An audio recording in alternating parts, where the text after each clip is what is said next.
by this time, his niece, recently widowed, had been traveling with him for some time, and the two were to live together for the rest of Voltaire's life. I'll hasten to add that this wouldn't have been altogether shocking at the time. Display an ankle, and you're excommunicated. Toward affair with your niece? Well, how else are you supposed to meet people? Au plaisir, au délice bergère, au plaisir, au délice bergère. Il faut être du temps ménagère, il faut être du temps ménagère. Connaissez, perdre l'honneur, et ne regresser le mot de mer.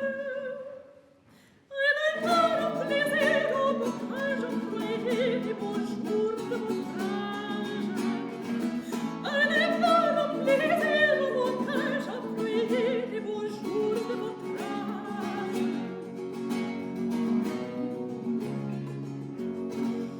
Ce qui vit, qui se meurt, qui respire, ce qui vit, qui se meurt, qui respire. Amour, pardon, murmure, soupir, amour, pardon, murmure, soupir. Aussi le cœur qui dans son pointure s'élève dans les contre nature. Un vol au plaisir, au bocage, à fruits, au jour de votre âge. Un vol au plaisir, au bocage, à fruits, au jour de votre âge. To call one's home les délices, to live openly as one pleases, to devote one's life to acquiring knowledge in every arena, scientific, theological, literary, political, and philosophical, to criticize the church and the government openly for their brutality and authoritarianism, repeatedly in the service of truth, to risk imprisonment and the wrath of men whose power was quite literally absolute. Voltaire was truly the Enlightenment personified. I haven't mentioned that he had continued to write successful plays during all the events described and had become stupendously wealthy owing to some very smart investments. There he was, nothing much to lose, rich as Croesus, in a decidedly adversarial relationship to literally all authority figures, political, celestial, or philosophical. If there was somebody claiming authority to it, Voltaire raised his eyebrow and dipped his pen and... His derisive skepticism washed over it all.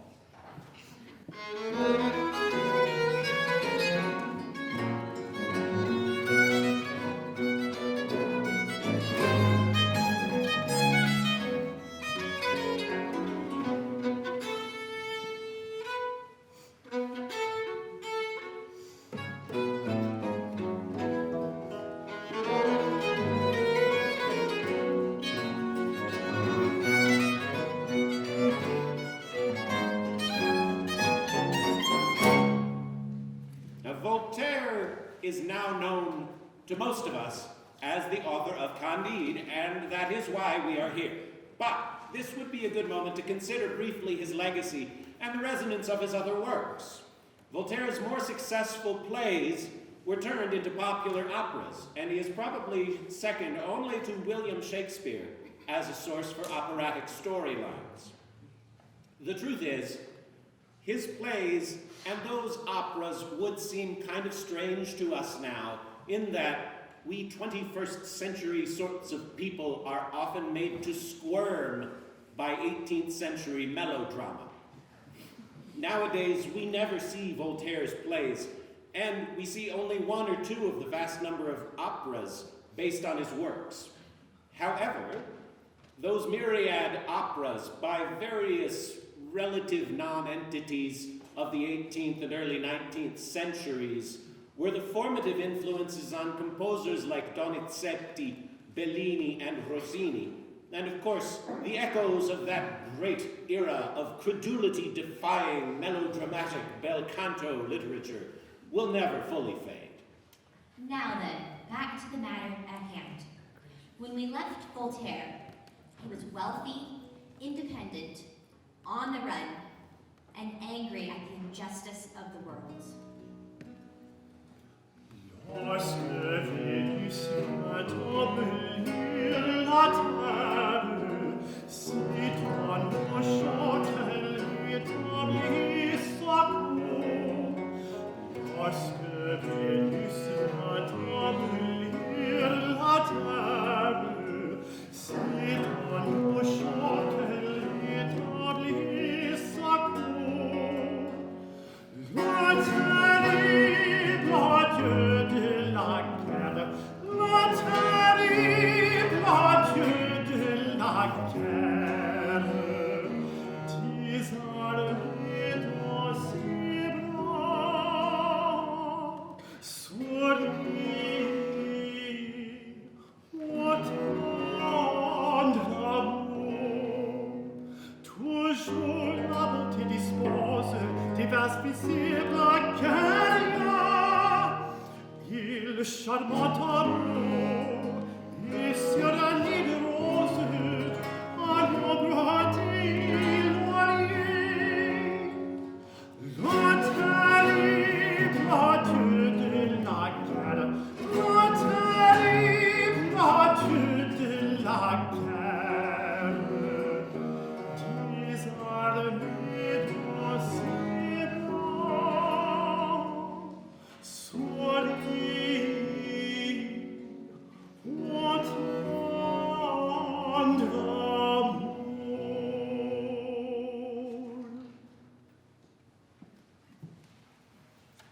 Now then, let's hear from the spectral gray eminence whom we've all been thinking about.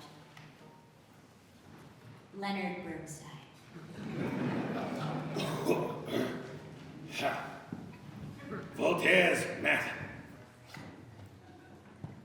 Voltaire's masterpiece was a tough, skinny little novella called Candide, actually Candide or Optimism, it being a viciously satirical attack on a prevalent philosophical system known as optimism, based on the rather indigestible writings of a certain Gottfried Wilhelm von Leibniz.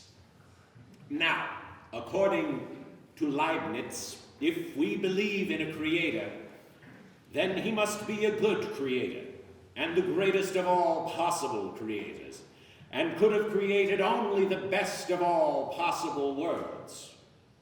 In other words, everything that is right. Granted that in this world the innocent are mindlessly slaughtered, crime mostly goes unpunished. There is disease and death and poverty. But if we could only see the whole picture, the divine universal plan, then we would understand that whatever happens is for the best. Thus spake Leibniz. Naturally, Voltaire found this idea absurd every day of his life, but particularly on that day in 1755, when all of Lisbon, Portugal, exploded in an earthquake and uncountable numbers of people were drowned, crushed, burned alive, and exterminated. Well, the Lisbon disaster was the last straw for Voltaire, and provoked him to write Candide, in which he lashed out against all established authority, royal, military, or mercantile, but most of all at the power of the church, which actually was burning heretics, burning them alive, to prevent earthquakes.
Voltaire's response to the numbing horrors of his time was a humorous tale of a deeply guileless young man living in his uncle's baronial estate, in which he is taught by Dr. Pangloss, the famous metaphysico-theologico-cosmonautalogist, that.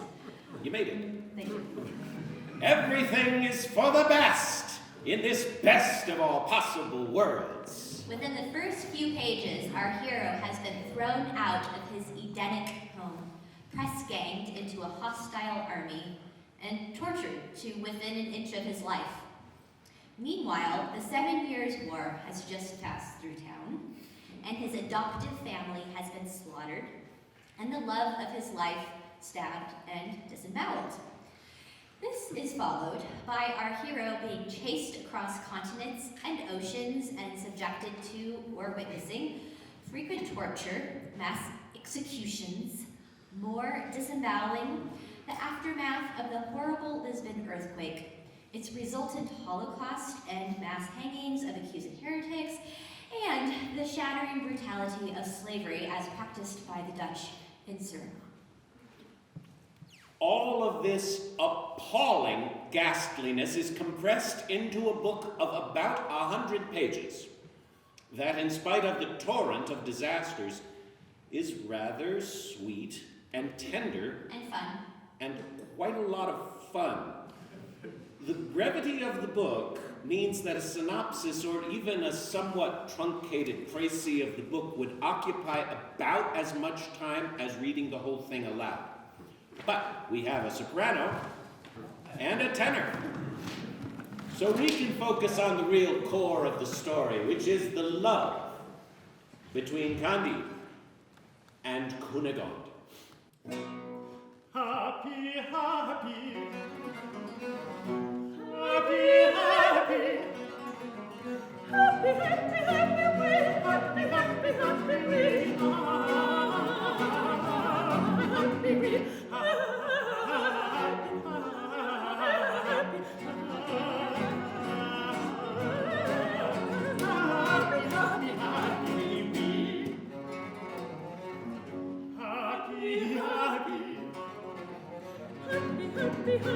What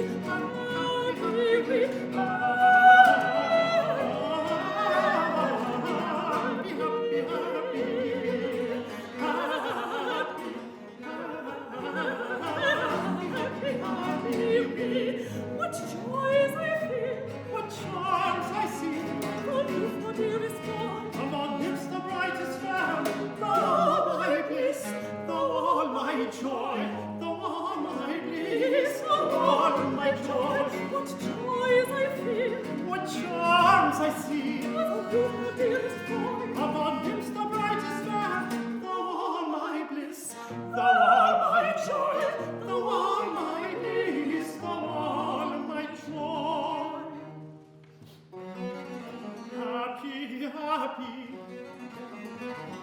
happy, happy, happy, happy, happy, happy, happy, happy,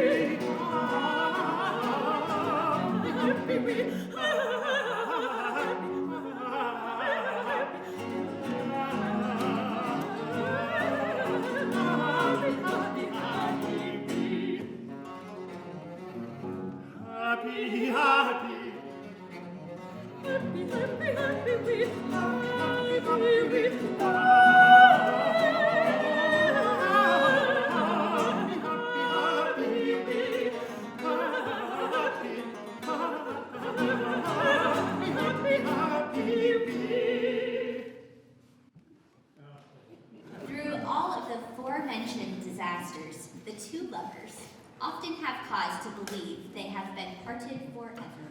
But time and again, over the course of many years, they overcome absolutely insurmountable odds.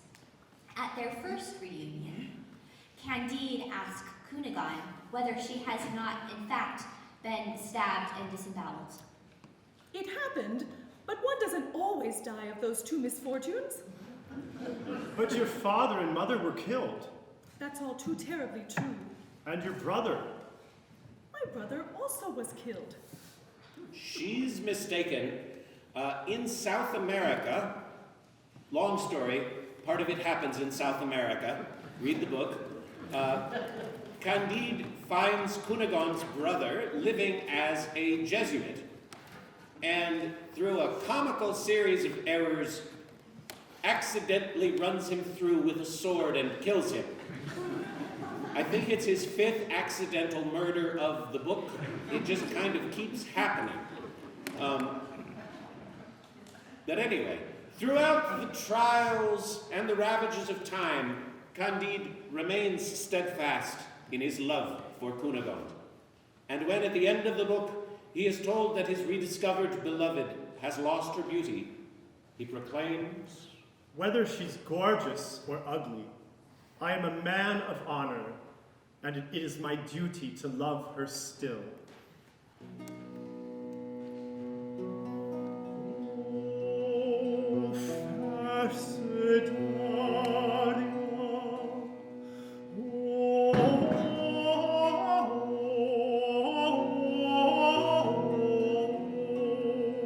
fair Sidonia, hide those eyes that hearts enough have won, for whosoever sees them dies.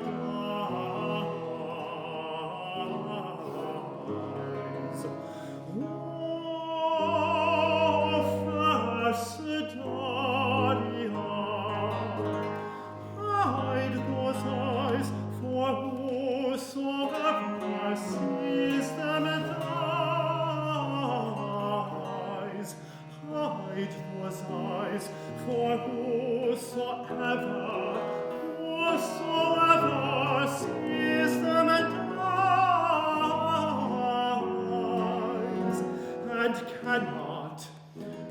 and cannot ruin shun.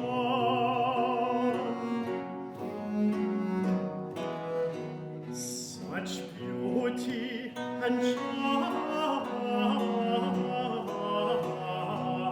I've seen united in your face. Such beauty and charms are seen united in your face. The proudest can't but warn you, queen of beauty, wit, and grace. Such beauty and charms are seen united in your face. The proudest can't but own you. The proudest can't but own you, queen of beauty, wit, and grace. The proudest can't but own you, queen of beauty, wit, and grace.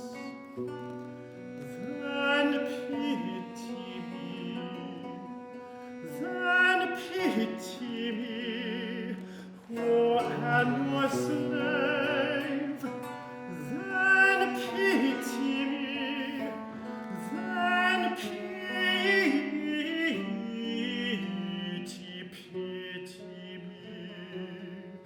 who am your slave, and grant me a reprieve, unless I may your favor have. I can't one moment live. I can't, unless I may your favor have. I can't one moment live.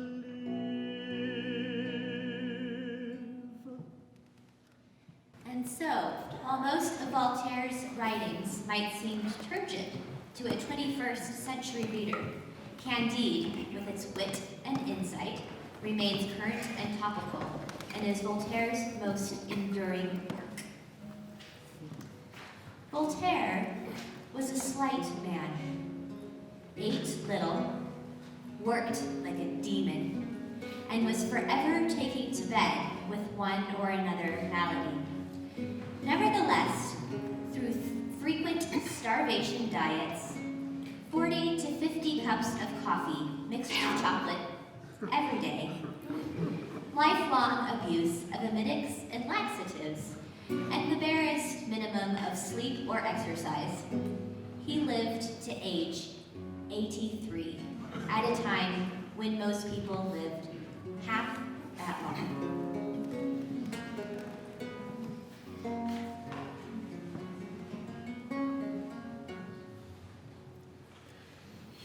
Is what I next I've asked to see what hand. What I'm swift to ceasing. His youth and style and age have never smiled.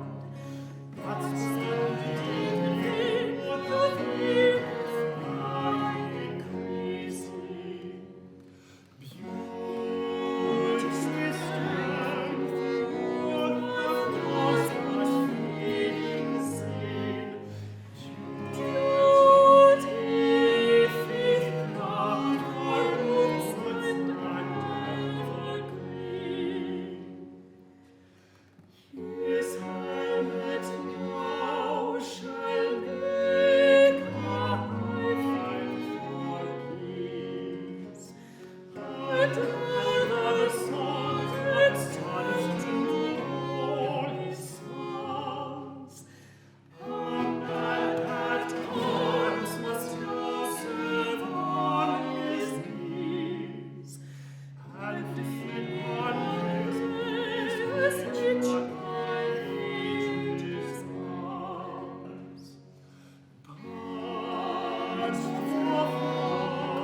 In his later years, Voltaire began to use his immense wealth and influence to aid the victims of religious persecution. In his last year, he was allowed to return to Paris, where he was lavishly celebrated. He was, by 1778, the intellectual conscience of the new age of the Enlightenment, the most successful playwright of all time, and France's most revered philosopher. Imagine if Ben Franklin, Margaret Atwood, and Steven Spielberg were all the same funny little old guy, and everybody gave him an endless standing ovation. That was Voltaire's last few months in Paris.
Candide, the love affair, the travel, the myriad cataclysms, and everything serve the end of showing us how an ingenuous young fool, raised in the faith that we live in the best of all possible worlds, is progressively disillusioned by the horrors he witnesses. Once Candide has seen all there is to see and learned all there is to learn, he declaims the final line. We must cultivate our garden. This is his realization that our world is neither good nor bad. It is up to us to make of it what we can. For all the travels and travails our Candide has endured, it's quite easy to imagine the novel as quasi-autobiographical. Voltaire was on the run for much of his life. He lost his greatest love, and he was forever failed by the power structures of his time. But one thing is clear from the life of Voltaire. He was never truly a cynic. He was one of the great knights-errant of humanity. He fought for religious freedom. He fought against tyranny, against warfare, against persecution, and against the abuse of power. To hold a pen is to be at war. And he fought to his final breath. Je vous revois, le cher maître navire, mirondé plus jamais. Le ciel me vengeur, c'est bien fait, ma félicité et ravie. Je reviens à mon mort pour m'arracher à vous, pour m'animer d'une vertu nouvelle, pour mériter comme mon devoir m'appelle, d'être parent de l'homme et d'être votre époux. Mes regards vous suivront, je veux que serviteur de le ciel éclisse son courroux. Je vous suivrai partout, je braverai leur coup, j'écarterai le mal que vous apprête, je mourrai du moins près de vous. Oh, ne m'accablez point, mon cœur est trop sensible. Ah, laissez-moi vous mériter, vous m'aimez. Il suffit, rien n'est impossible, rien n'est pour moi me résister. Cruel, pouvez-vous m'arrêter? Entendez-vous les cris d'une ennemie perfide? J'entends la voix de l'honneur qui me guide. Je peux demeurer, la victoire me suit. Je vole, attendez tout de mon peuple trépide et de l'amour qui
most favorite songs, which I have been dying to be able to do in Montana since the inception of Baroque Music Montana. And I'm thrilled to share that we will open our next season in a collaboration with Intermountain Opera in the first production of a Baroque opera done in this region. And this aria is the final number from that opera, Monteverdi's Poppaea.